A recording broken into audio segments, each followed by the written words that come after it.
Rwanda.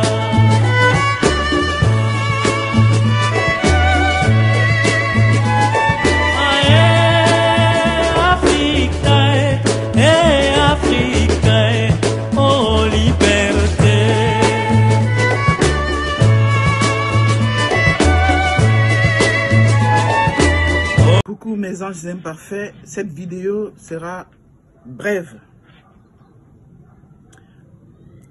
Elle sera brève parce que je vais dire 2 ou 3 petites choses sur le massacre, sur le carnage dont nos enfants d'Afrique ont été victimes, une fois de plus, dans l'enclave espagnole de Melilla, à la frontière avec le Maroc. Le drame de Melilla qui a coûté la vie à au moins 23 migrants. Officiellement, on dit 23 migrants. Ayant tenté de pénétrer le 24 juin 2022 dans l'enclave espagnole au Maroc, quand on dit 23 migrants, on ne saura jamais le nombre de morts. D'accord? Vous avez vu ces images d'horreur. La police marocaine frappait des personnes blessées, inconscientes, le torrent de gaz lacrymogène. Vous avez vu ces jeunes grimper sur les grillages. Et depuis que ça s'est passé, j'écoute à gauche et à droite, je n'entends rien. Il y a eu quelques manifestations en Espagne pour dénoncer les politiques migratoires matérialisées dans la brutalité policière et la militarisation des frontières.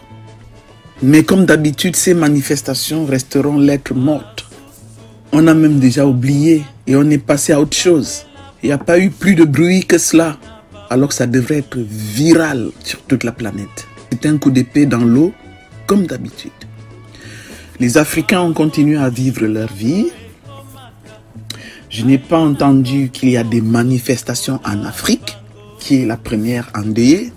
L'Afrique ne sait même plus pleurer ses enfants. C'est pourquoi le monde nous méprise.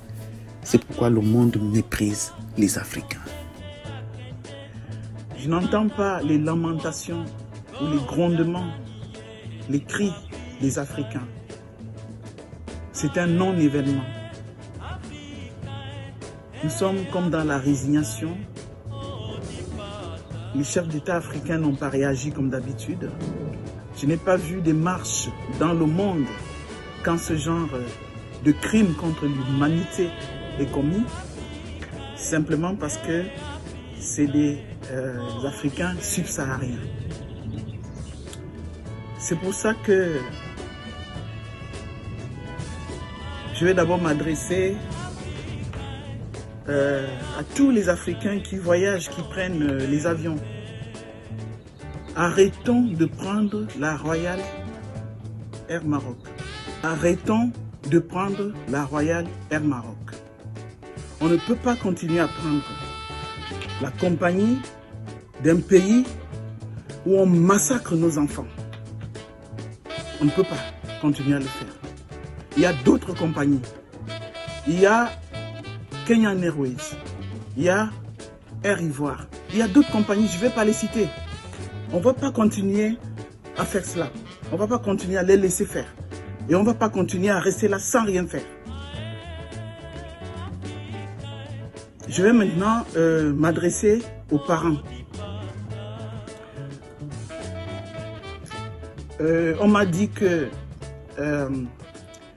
les migrants se préparaient financièrement et qu'il y a des familles qui cotisent pour leur donner une bourse pour leur voyage.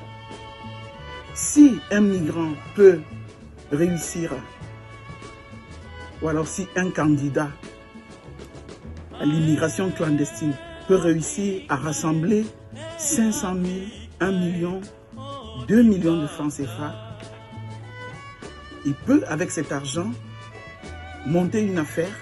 Donc avec cet argent, au lieu d'aller mourir dans les déserts, au lieu d'aller subir toutes sortes de tortures et de viols dans les déserts, on peut les encourager à monter des affaires, faire des choses. Vous voyez, le 24 juin, nos enfants sont morts. On est déjà passé à autre chose. Qui perd? Ce sont les familles. N'encourageons pas nos enfants à l'immigration clandestine. N'encourageons pas nos enfants. Ne cotisons pas de l'argent pour qu'ils aillent engraisser les passeurs. Retenons nos enfants à la maison.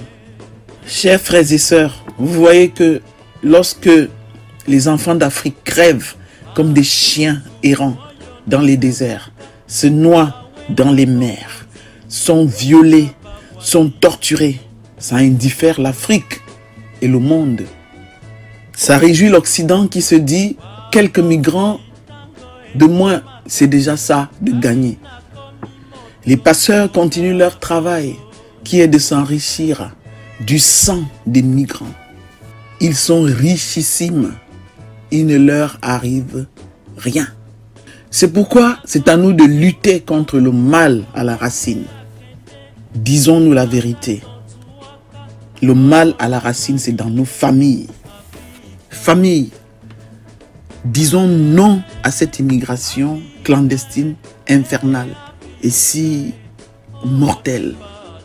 Donc moi, j'en appelle aux parents. Je vais supplier les parents de retenir leurs enfants, de ne pas encourager leurs enfants à partir.